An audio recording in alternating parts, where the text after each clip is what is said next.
No Evangelho de João, capítulo 9, verso 4, nós lemos: Importa que façamos as obras daquele que me enviou enquanto é dia. A noite vem, quando ninguém pode trabalhar. No contexto em que Jesus pronunciou estas palavras, houve a cura de um cego de nascença. Antes disso, ele nos apresenta alguns esclarecimentos sobre as condições ideais para o estabelecimento do seu reino.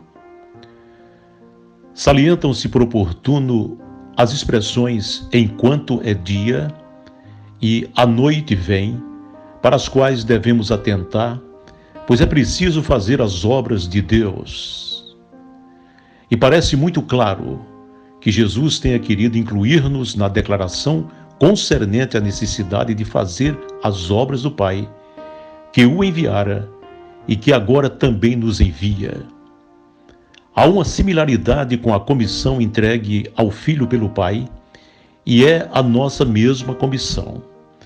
Porquanto no mesmo Evangelho de João, capítulo 20, verso 21, Jesus diz: Como o Pai me enviou, eu vos envio a vós. Um intérprete do Novo Testamento, analisando esta passagem, diz o seguinte: Ele, Jesus, identificou os discípulos consigo mesmo na obra redentora da sua missão. Diante deles havia uma notável instância do poder do mal. Ele e eles encontravam-se ali a fim de manifestar o poder do bem e teriam de cingir-se para a tarefa. Como cristãos, recebemos talentos para o cumprimento dessa missão. Impõe-se dedicar estes talentos ao Senhor e cumprir a missão recebida, qual seja, fazer as obras, mas fazê-las enquanto é dia. Em outras palavras, fazer as obras do jeito do Senhor e no tempo dele.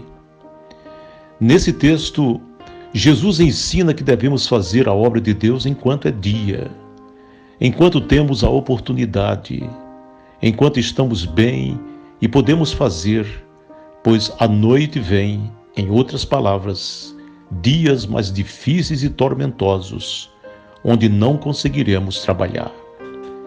Esse enquanto é dia significa também enquanto estamos física e emocionalmente bem, enquanto dispomos de tempo, enquanto tivermos tempos de tranquilidade e calmaria. É nesse tempo que devemos nos empenhar na obra de Deus. Devemos nos empenhar em ajudar, servir e orar pelos que estão à nossa volta. A noite vem, quando ninguém pode trabalhar.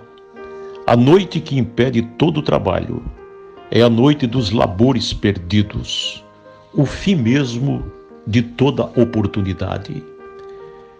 Talvez Jesus se referisse à sua morte próxima, quando seu ministério terreno chegaria ao fim, pensando na brevidade do tempo que lhe restava para fazer aquilo de que estava incumbido. Mas há algumas outras interpretações. Por exemplo, primeiro, o dia representa a oportunidade de servir, ao passo que a noite ilustra a perda dessa oportunidade. Tal como os homens ordinariamente trabalham durante o dia e descansam à noite por causa da ausência da luz do sol. Uma segunda interpretação: o dia é o tempo ou dispensação da graça. A noite traz o fim dessa dispensação, sendo o fim acompanhado pelo julgamento, que é uma verdade subentendida no texto. De modo geral, a presença de Cristo no mundo representa a luz, e a sua ausência equivale às trevas. Mas a presença de Jesus neste mundo também é considerada como algo que tem prosseguimento através do ministério de seus discípulos na ação do Espírito Santo. A verdade é que, quando a noite chega, anda-se mais devagar com os veículos, porque se tem mais dificuldade de enxergar. A possibilidade de se locomover durante a noite é prejudicada pela escuridão, sendo esta a responsável pelos tropeços em obstáculos, sejam eles grandes ou pequenos. A palavra noite na Bíblia é comparada com o momento da adversidade e da provação. O Salmo 30, versículo 5 diz: o choro pode durar uma noite, mas a alegria vem pela manhã. Concluindo daí que a noite é o momento do choro, da cegueira, das ciladas, dos roubos e furtos e de outras mazelas. Isso tudo nos induz à certeza de que a noite não é o momento ideal de trabalhar. Não é que não podemos trabalhar durante a noite, mas é que devemos ter reservas para enfrentar a noite. Durante a noite não conseguimos trabalhar, não conseguimos dar, porque necessitamos de receber. O nosso viver agitado muitas vezes impede de enxergarmos esta realidade e deixamos de fazer a obra do Pai enquanto podemos fazê-la. Alguém já disse que se não encararmos a nossa missão, nosso interior se tornará escuro e o anoitecer nos traz sentimentos muito diferentes do dia claro. A noite é a hora em que as emoções uivam suas dores e contabilizam suas perdas.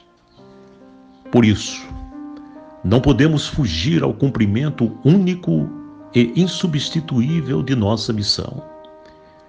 Caso contrário, a vida de alguma forma reclamará justiça e a nossa alma se encharcará de solidão, mesmo rodeada de uma multidão de pessoas. Que ouçamos a exortação do apóstolo Paulo, escrevendo na Epístola aos Romanos, no capítulo 13, versículos 11 a 13, na magistral tradução de J.B. Phillips, nas cartas às igrejas novas. E ele diz: por que insistir tanto no comportamento?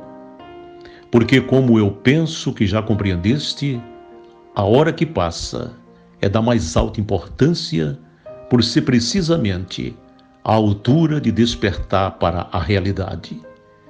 Cada dia nos aproxima mais da salvação de Deus. A noite quase passou e o dia vai se aproximando. Rejeitemos as obras que geralmente se praticam nas trevas e armemo-nos para a luta em pleno dia. Que a nossa vida seja pura e simples como a luz do dia, sem os prazeres da embriaguez ou da sensualidade, das questiúnculas ou da inveja. Sejamos cristãos dos pés à cabeça e não consintamos com os excessos da carne. Que o Senhor nos abençoe. Amém.